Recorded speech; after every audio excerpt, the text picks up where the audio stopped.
Welcome to another edition of Begley's Mailbag, where we answer your questions about the Knicks and the NBA. We'll start off with Matt12R, who asks, what's your thought on the Knicks not making a move at the trade deadline? Great question. I think going into that week, the goal was, or part of the thinking was, let's trade somebody in our rotation to open up a spot for Cam Reddish.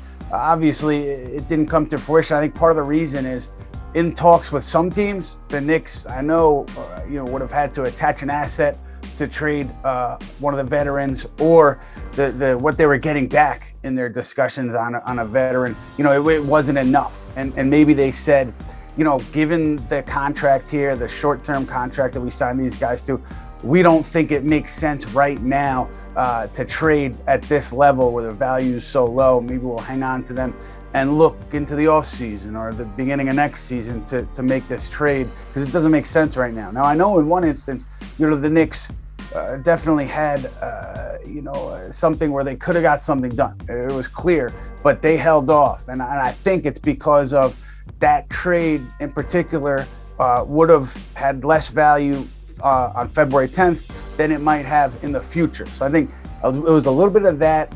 And it was also just not finding a bigger deal that made sense, where you could bring in an impactful player and it might have costed you, let's say, Cam Reddish. That deal didn't align there. So the Knicks march forward with a struggling roster, and let's see what happens here post-trade deadline. We've got one from D's Knicks, who wonders about a Kemba Walker buyout and wonders if a vet will lose their spot in the rotation. Now, when you talk about everybody being healthy, right? RJ Barrett back, Derrick Rose back, Tom Thibodeau was going to have some tough decisions to make if he wants to get Cam Reddish in the regular rotation. And I think that you do. I mean, Tom Thibodeau says it's based on performance, based on what you do in practice. But I think in a big picture sense, the Knicks want to see what they have in Cam Reddish here heading into an offseason where he's eligible for an extension. Obviously, they don't have to extend him. They have him under contract for next season. But I would think you would want to see where he is, particularly if you continue to lose games. So Thibodeau would have to make a decision with whether it's Alec Burks, Quentin Grimes, somebody else, to take them out to put Cam Reddish into the rotation. Regarding a Kemba Walker buyout, I don't think it'll happen now. My sense is he will be on this roster through the offseason, and then you kind of reassess. That's my best guess based on a couple conversations prior to the trade deadline. But I think that things are fluid.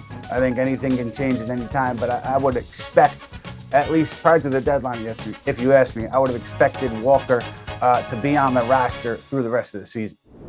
Great question from Jason Meredith, who asks, is there a disconnect between the front office and the coaching staff based on what happened at the deadline?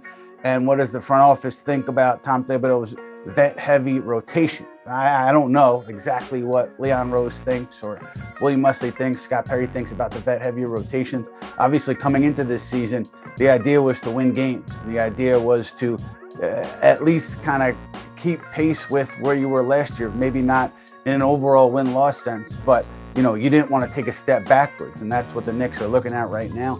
So maybe there's some people in the front office that feel like the young players should play more. Particularly, you look at a Cam Reddish, who they gave up a first-round pick for.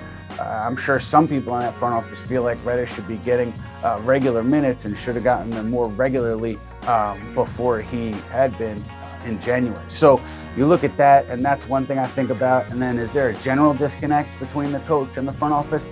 I think there are a lot of decision makers in this Knicks organization, so it's only natural for there to be differences of opinion on specific moves, on playing time for individual players, and even on overall philosophy. So I think there are differences of opinion, and there will continue to be differences of opinion, but I think that's the case in most organizations across the NBA.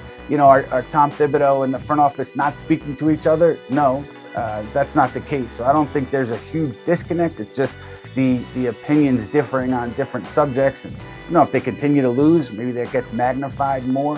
So we'll have to wait and see on that. But right now, I don't think that there's a huge, wedge between the coaching staff and the front office.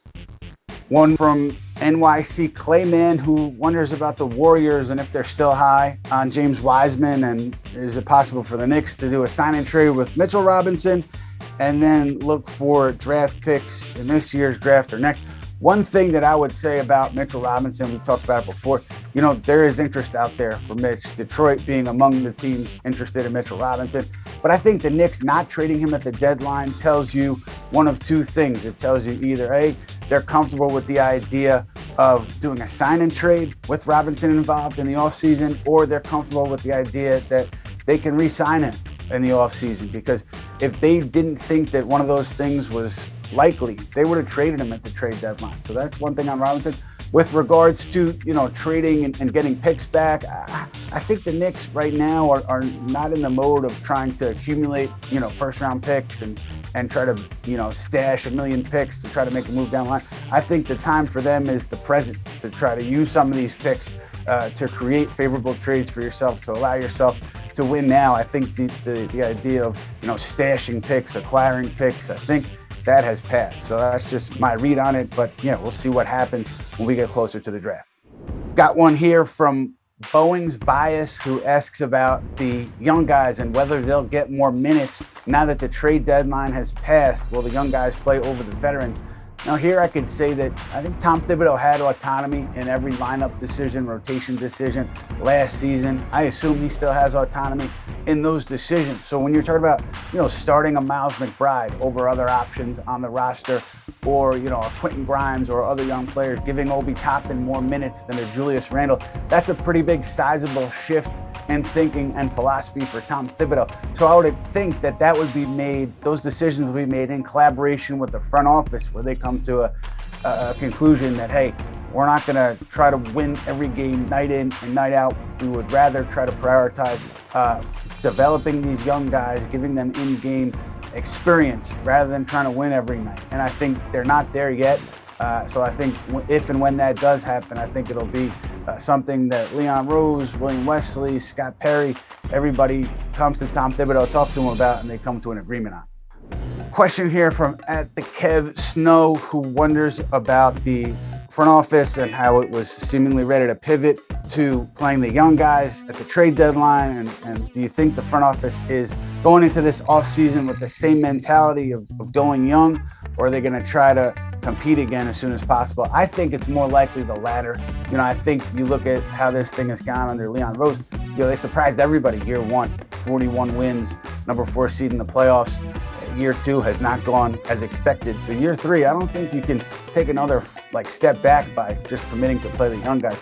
I think that it's more likely, given all the factors at play, that the Knicks, swing big in the offseason, whether it's via trade or a different avenue, and then to try to get back on track to winning games and competing in the East, because you're looking at year 3.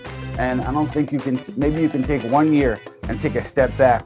I don't know if you could take 2 years in a market like this and take a step back. So I think year 3 will be about trying to not do a quick fix per se, but trying to compete as soon as possible, get back on track. I don't think they're going to go playing the young guys, 30 minutes a night and not caring about wins or losses.